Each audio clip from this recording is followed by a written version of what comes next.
नमस्कार, सीएनबीसी आवाज और मोतीलाल ओसवाल स्टूडियोज में आपका स्वागत है। मैं हूं मनीषा गुप्ता और कमोडिटीज में आज की बड़ी खबरें हैं। सबसे पहले चावल और दाल पर, जहां पर सरकार की तरफ से हमने फैसला आते हुए देखा है। चावल पर तो यहां पर 100% ब्रोकन राइस के एक्सपोर्ट को मंजूरी दे दी गई है, लेकिन दाल में अभी भी यहां पर कंफ्यूजन है। क्या चिंताएं हैं, बताएंगे आपको। साथ ही बात करेंगे यहां पर कच्चे तेल की, जहां पर लगातार गिरावट देखने को मिली है और बाजार को अब लगने लगा है कि $60 का कच्चा तेल अब बहुत ज्यादा दूर नहीं है। साथ ही साथ करेंगे बात यहां पर मसालों में, जहां पर मुनाफा वसूली की वजह से हल्दी में हमने अच्छी खासी गिरावट आते हुए देखी है।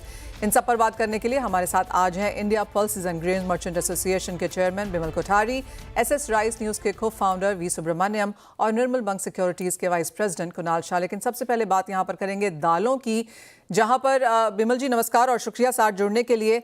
यहाँ पर जो येलो मटर है, येलो पीज है, वहां पर हमने कस्टम्स की तरफ से तो एक नोटिफिकेशन जरूर आता हुआ देखा, लेकिन एज ऑलवेज बाजार को यहाँ पर डीजीएफटी के नोटिफिकेशन का इंतजार है।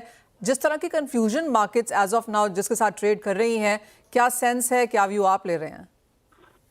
थैंक यू मनीषा जी, आपने मुझे आमंत्रित किया।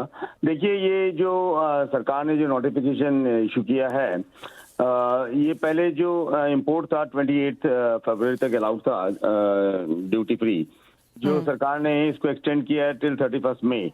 तो हम ऐसा एक्सपेक्ट कर रहे हैं कि ये डीजीएफटी का नोटिफिकेशन आना बाकी है, क्योंकि इस नोटिफिकेशन से सिर्फ अभी तक ड्यूटी एग्जेम्प्ट की गई है 31 मई तक। लेकिन मैं समझता हूँ कि आजकल में हम ये जो इंपोर्ट का नोटिफिकेशन है वो भी देख लेंगे, वो भी आ जाएगा। तो जो बेसिकली जो 28 फरवरी तक का जो येलो पीस को इंपोर्ट अलाउ किया गया था, उसको बढ़ाकर 31 मई तक कर दिया गया है। तो ये बिल ऑफ लेडिंग है बिमल जी, या फिर आपको लगता है ओवरऑल इंपोर्ट ही बढ़ा दिया गया है, मियाद बढ़ा दी गई है? नहीं, ये ओवरऑल जो मियाद है वही बढ़ा दी गई है, उसका नोटिफिकेशन आना चाहिए, ऐसा मेरा अनुमान है। तो क्योंकि 31 मई तक जो सिर्फ ड्यूटी का जो बढ़ाने का है, उसका कोई मतलब नहीं था, क्योंकि 28 फरवरी का जो कार्गो है वो एनीवे वो ये जो है मार्च के महीने में आ जाएगा। तो उसका कोई मतलब नहीं था कि 31 मई तक। तो ये ऐसा हमारा अनुमान है, और ऐसी हमको जानकारी भी मिली है कि ये जो एक्सटेंशन है वो 31 मई तक हो जाएगा। तो जो ड्यूटी फ्री इंपोर्ट जो है, फ्री इंपोर्ट जो है येलो पीस का, फर्दर जो 3 महीने के लिए एक्सटेंड हो जाएगा। ये 7वां एक्सटेंशन होगा। आपने देखा जब 7 दिसंबर 2023 में सरकार ने ड्यूटी फ्री येलो पीस का इंपोर्ट शुरू किया था, तो तब से लेके 7वां एक्सटेंशन होगा। तो मैं समझता हूँ ये जो नोटिफिकेशन है आज या कल में आ जाना चाहिए। Fair point. तो बिमल जी, ऑफ कोर्स हम जानते हैं कि आप एज एन एसोसिएशन काफी समय से इसको पुश करते रहे हैं कि एक तो इसकी एक्सटेंशन नहीं होनी चाहिए, और दूसरा अगर हो भी तो एक मिनिमम ड्यूटी यहाँ पर इम्पोज कर देनी चाहिए। अब जो ये मियाद बढ़ती हुई नजर आई है, कितना अब तक येलो पीस का इम्पोर्ट हो चुका है और आगे किस तरह के नंबर्स के साथ आप काम कर रहे हैं? मनीषा जी, देखिए, लगभग 3 मिलियन टन से ज्यादा इंपोर्ट हो चुका है। लास्ट ईयर 3 मिलियन टन हमने देखा है, और अभी लगातार इंपोर्ट, हालांकि पिछले महीने थोड़ा इंपोर्ट रुक गया था, क्योंकि जब ऐसा लग रहा था कि सरकार इसको फर्दर एक्सटेंशन नहीं करेगी। ऐसा हमें मिनिस्ट्री से भी जानकारी मिल रही थी, क्योंकि जब हमारी जो कॉन्क्लेव हुई थी उसमें भी माननीय मंत्री जी से उन्होंने बताया कि इस बार हम शायद फरवरी के बाद इसको एक्सटेंड नहीं करेंगे, लेकिन तो फिर से एक्सटेंड किया गया है। और मैं नहीं समझता हूँ, अगर ये एक्सटेंड होता है मनीषा जी, तो मैं समझता हूँ ये कदम बहुत ही बिल्कुल भी किसानों के हित में नहीं है, ट्रेड के हित में नहीं है, किसी भी स्टेक होल्डर के हित में नहीं है। ये सरकार की तरफ से मैं इसको एक अच्छा कदम नहीं समझता हूँ। रादर मैं समझता हूँ कि ये जो माननीय प्रधानमंत्री जी ने अभी जो एक आत्मनिर्भरता पर जो इनिशिएटिव लिया है, और जो पिछले हफ्ते इस पे वेबिनार किया गया था, जिसमें प्रधानमंत्री जी ने एड्रेस किया था, और उसमें दालों पर आत्मनिर्भरता की जो बात हो रही थी, मुझे लगता है कि उसके लिए एक बहुत बड़ा ये ब्लो होगा, बहुत बड़ा एक सेटबैक होगा।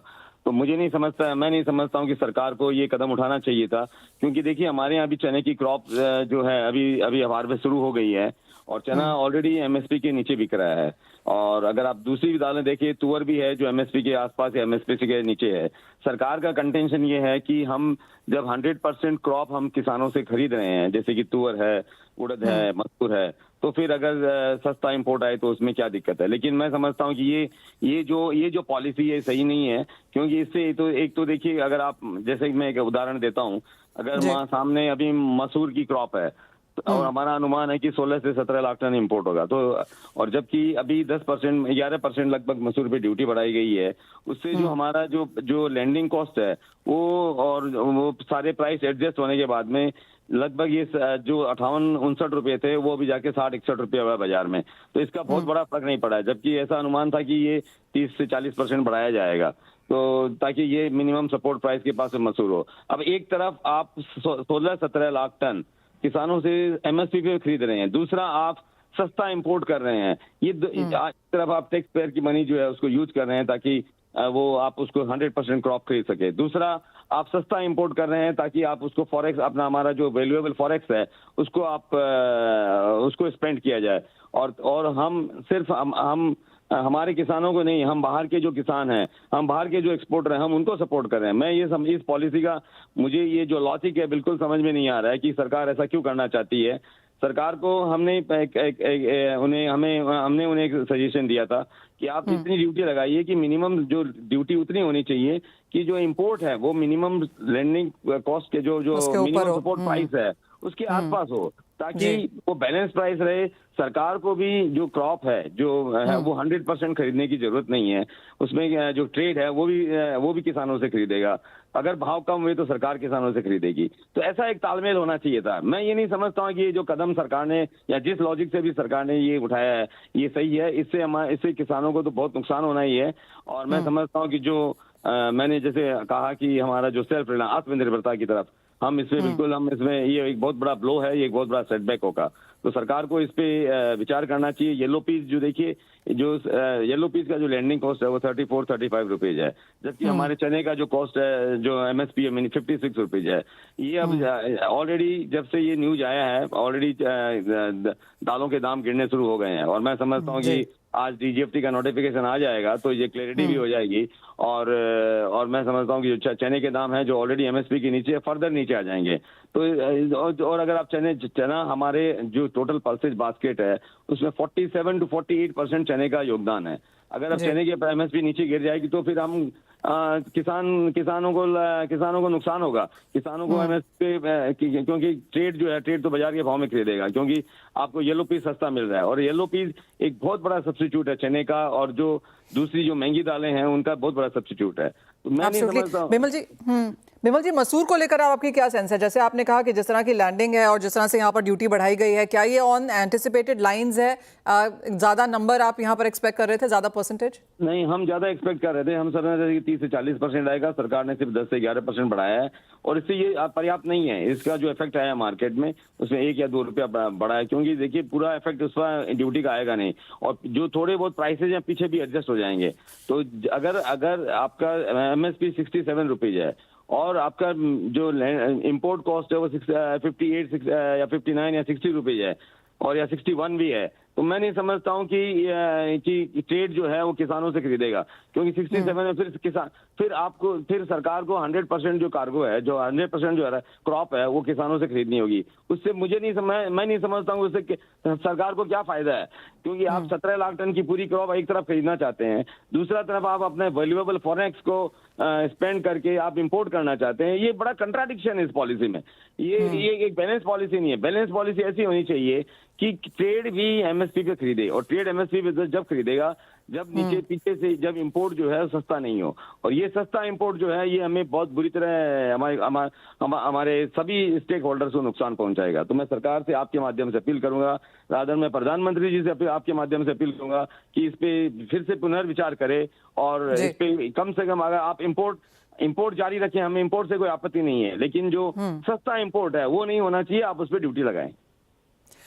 वेल एब्सोल्युटली इवन है, सरकार यहाँ पर चाहती है कि इंपोर्ट आए, और जैसे आप बिमल जी ने कहा भी कि सरकार ये भी चाहती है कि इनफ पर्याप्त यहाँ पर स्टॉक हो, लेकिन जिस तरह के प्राइसिंग पे ये स्टॉक यहाँ पर आ रहा है वो ऑफ कोर्स यहाँ पर एक बड़ी चिंता है। बिमल जी बहुत शुक्रिया। ऑफ कोर्स सरकार की तरफ से अभी डीजीएफटी की तरफ से यहाँ पर वेटेड है कि हम यहाँ पर येलो पीस का जो नोटिफिकेशन है वो भी आता हुआ देखेंगे, आजकल में उसकी भी एक्सपेक्टेशन है, लेकिन ओवरऑल क्लियरली ट्रेड की तरफ से यहाँ पर बहुत ज़्यादा खुशी की लहर नहीं है। बहुत शुक्रिया बिमल जी साथ जुड़ने के लिए। वेल ये तो बात हुई यहाँ पर दालों की, लेकिन चावल को भी देख लेते हैं। और यहाँ पर एक प्लस हमने ज़रूर आता हुआ देखा था एक्सपोर्ट्स के माध्यम पे, लेकिन अगर हम प्राइसेस देखें तो यहाँ पर एक इम्पैक्ट है। एसएससी राइस न्यूज़ के को-फाउंडर सुब्रमण्यम हमारे साथ हैं, शुक्रिया हमारे साथ जुड़ने के लिए। सबसे पहले एशियन प्राइसेस पर आपकी क्या सेंस है, क्योंकि यहाँ पर एक अच्छी खासी गिरावट हमने प्राइसेस में आते हुए देखी है।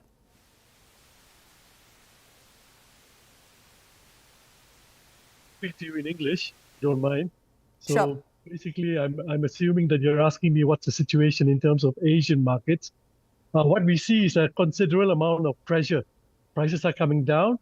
Are they close to the bottom? I want to say yes, but we're definitely very close to the cost of production. And with the cost of production coming very close, what we're starting to hear is markets like Vietnam are already seeing farmers and millers complaining to the government that the prices that are falling today require government intervention or support in one way or the other. And this is what's happening. What we notice is like ever since India returned to the market by removing all the restrictions, the last development was the removal of broken rice export ban a few days ago. And basically, the world has the largest amount of exportable supplies. And this is providing the basis for market pressures. And this pressure is leading prices down to levels that might even challenge the lows we saw a few years ago when during the COVID years when India came into the market with a very large export. That's the situation that we're looking at. And how is it going to end? The end really is going to show in terms of the various crops coming from Vietnam, Thailand, Myanmar, Cambodia, adding to India's Rabi crop. And these are all supply events that are going to ensure that buyers or the market is not going to be short of rice. Mister Subramaniam, एक और सवाल यहाँ पर है और वो जिस तरह से इंडिया राइस प्रोड्यूस कर रहा है, जो नंबर्स हमने बनते हुए देखे हैं या फिर इन्वेंटरीज हैं, आपको लगता है ज़्यादातर फार्मर्स यहाँ पर उनको डाइवर्सिफाई करना चाहिए दूसरी क्रॉप्स में, या फिर जिस तरह की राइस प्रोडक्शन हम लगातार इंडियन मार्केट्स में देख रहे हैं वो एक फिनोमिना है, आगे जाकर बरकरार रहेगा? We're looking specifically at India. I think India's got a unique situation in terms of food security.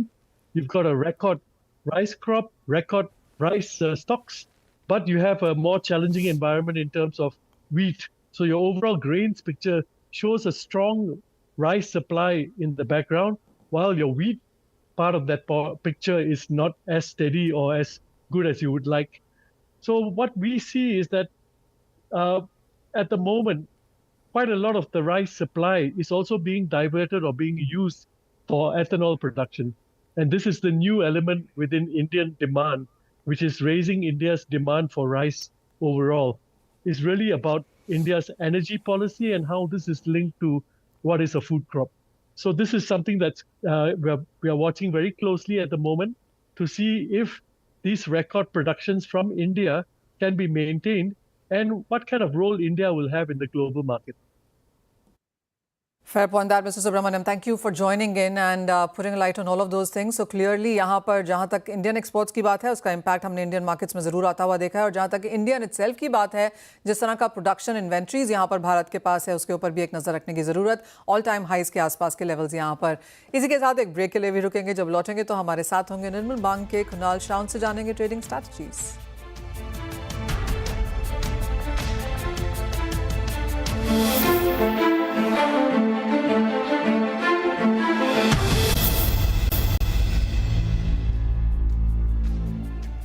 नजर डालेंगे अब यहाँ पर मेटल प्राइसेस पे, जहाँ पर कुछ मुनाफा वसूली अब फाइनली बनती हुई नजर आई है पिछले हफ्ते की बहुत ज़्यादा तेज़ी के बाद। कुणाल, ये बाइंग अपॉर्चुनिटीज़ हैं मेटल्स में? Yes, absolutely. So I maintain my view. The outlook on metals very bullish. आज चाइना का जो इन्फ्लेशन का डेटा है, that is indicating that things are really slowing down in China. तो चाइना हाथ पे हाथ धरे बैठा नहीं रहेगा। एक साइड पे चाइना को सबसे बड़ा लॉस है, that is on the US tariff side. So China का स्टेट रिजर्व ब्यूरो अपने रिजर्व्स में मेटल्स बाई करेगा। लास्ट वीक जब हमने इंटरव्यू किया था और तभी 1 घंटे बाद ही आई थिंक स्टेटमेंट आया था कि उन्होंने मेंशन नहीं किया है कौन सी कमोडिटी बाई करेंगे, but I believe copper, aluminium, zinc, निकल, ये सब कमोडिटी चाइना अपने स्टेट रिजर्व ब्यूरो में बाई करेगा। तो मेटल में तो कोई मंदी की बात ही नहीं करना, मेटल ध्यान तेजी तेजी तेजी। सो यहाँ से 7-8% के अपसाइड कंजर्वेटिवली आपको मेटल में देखने मिलेगा। Buy at every dip, outlook very bullish. Kunal, जो ये एक बहुत बड़ा आर्बिट्राज है जहां पर यूएस कॉपर ऑलमोस्ट 8-10% प्रीमियम पे कारोबार कर रहा है, आप ये आर्बिट्राज लंबा चलता हुआ देखते हैं? या जब तक ये टैरिफ नहीं हटेगा तब तक ये आर्बिट्राज बनेगा। यूएस ने चाइना के ऊपर 20% टैरिफ लगा दिया है। जो भी चाइना से कॉपर आएगा वो 20% महंगा आएगा। चिले या पेरू या मेक्सिको से जो कॉपर आएगा वो भी वो 25% मेक्सिको पे टैरिफ है, कनाडा पे 25% है, तो वहां से कॉपर 25% महंगा आएगा। और एल्यूमिनियम में तो पूरे वर्ल्ड पे 25% टैरिफ लगा दिया है। जैसे उनके पास एल्यूमिनियम की बहुत बड़ी कैपेसिटी साइड पे बैठी है और सब एल्यूमिनियम आ जाने वाले हैं ऐसे, तो पूरे वर्ल्ड का जितना एल्यूमिनियम है वो 25% ऊपर चाइना अमेरिका बाय कर रहा है। सो आई थिंक ये सब चीजों में है, ये जो जितना भी ये डिस्पैरिटी है ये पूरे वर्ल्ड में जब तक ये टैरिफ नहीं जाएगा तब तक चलते ही रहेगा, अनटिल ट्रम्प साहब ये सब रिवर्स करते हैं कि नहीं अभी मैं टैरिफ नहीं लगाऊंगा, अभी फेयर ट्रेड होगा। तो तब होता है, जब तक ये टैरिफ रहेगा तब तक ये डिस्पैरिटी कंटिन्यू रहेगी। एमसीएक्स पे जो कॉन्ट्रैक्ट ट्रेड हो रहा है वो एलएमई के प्राइस को ले रहा है। सो बहुत बार ऐसा होता है कि कॉमेक्स कॉपर 3% ऊपर होता है और इंडियन कॉपर 1% ही ऊपर है। So that kind of disparity will continue until Mr. Trump does what is actually required. Right Kunal, साथ ही साथ यहाँ पर सोने चांदी पर अब क्या सेंस है? चांदी ऑफ कोर्स थोड़ी सी सपोर्टेड है, लेकिन सोने को बहुत मुश्किल हो रही है अब यहाँ पर नए लेवल्स बनाने में। सो इवन एज इक्विटीज नीचे हैं, डॉलर इंडेक्स इतना नीचे है, सोने में एक वो जो अपमूव बाजार एक्सपेक्ट कर रहा था वो अब नहीं आ रही। देखिए 2950 2960 के आसपास गोल्ड रजिस्ट कर रहा है और ऊपर नहीं जा पा रहा है। बट जो डेवलपमेंट हम देख रहे हैं गोल्ड या सिल्वर की मार्केट में, जैसे मैंने आपको समझाया, आज चाइना कोई दूसरी कंट्री कर रही है, तो ये यूएस में स्लो डाउन आ रहा है, तो इन्वेस्टर्स सेफ्टी के लिए यूएस के बॉन्ड ले रहे हैं, बॉन्ड यील्ड नीचे आ रही है। ऐसा ही चलता रहा तो इंटरेस्ट रेट कट करने के चांसेस भी बढ़ जाएगी। तो ये एक कंसोलिडेशन का फेज है गोल्ड के लिए, जिसमें थोड़ा बहुत नीचे भी जा सकता है गोल्ड। तो गोल्ड शायद ज्यादा ना बढ़ पाए, ऐसा हमारा व्यू है। 2950-60 के ऊपर मैक्सिमम $3000 के आसपास एक बार टेस्ट करेगा। बट मैं मंदी करने के लिए तो कोई चीज में रिकमेंड नहीं करूंगा, मंदी तो भूल से भी मत करना। मेरी राय में वो करेक्शन आता है, प्राइस नीचे जाता है 2850-60, वहां पे फिर से बाय कीजिए, बट मंदी मत कीजिए। सिल्वर भूल से भी मंदी मत करना, सिल्वर यहाँ से एग्रेसिवली बढ़ने की पॉसिबिलिटी है। सो मैं हमारे व्यूअर्स को बाई करने के लिए ही रिकमेंड करूंगा। 97,000 के आसपास बाई कीजिए, 1 लाख रुपीस का target I think by the end of this week ही आ जाना चाहिए। एंड फाइनली कच्चे तेल में अब आपकी क्या सेंस बन रही है? जिस तरह की मुनाफा वसूली वहां पर जारी है, क्या करना चाहिए? कच्चे तेल में यूएस का प्रोडक्शन पर्मियन बेसिन से गिर रहा है, दैट इज बुलिश, क्योंकि ये WTI कॉन्ट्रैक्ट ट्रेड हो रहा है। बट ये अगर सीज फायर हो जाती है और रशिया के ऊपर सैंक्शन कम होते हैं तो that will again be a cause of concern for oil, और उसके कारण oil, Russian oil freely flow होगा मार्केट में। ईरान के साथ भी यूएस की बात चल रही है। सो अभी फिलहाल बहुत ज्यादा बुलिश रीजन मार्केट में नहीं है। ये पीस टॉक अगर फेल होती है तो ऑयल बढ़ जाएगा। तो मैं कॉन्ट्रा कॉल लूंगा 5750 के आसपास, मैं मास कॉन्ट्रैक्ट में बाई करूंगा। यहाँ से और 50-60 रुपए गिरने की जगह है, मैं वहां पे बाइंग के लिए रिकमेंड करूंगा। ऑलराइट, तो क्लियरली कुणाल वहाँ पर एक बुल हैं जो वो काफ़ी समय से अब रहे हैं कि बॉइंग अपॉर्चुनिटीज़ आपको यहाँ पर ढूंढनी चाहिए। कुणाल, बहुत शुक्रिया साथ जुड़ने के लिए और वो सारी स्ट्रैटेजीज हमारे दर्शकों के साथ भी शेयर करने के लिए। इसी के साथ एक ब्रेक का समय है, जब लौटेंगे तो फोकस करेंगे यहाँ पर इक्विटी मार्केट्स पर।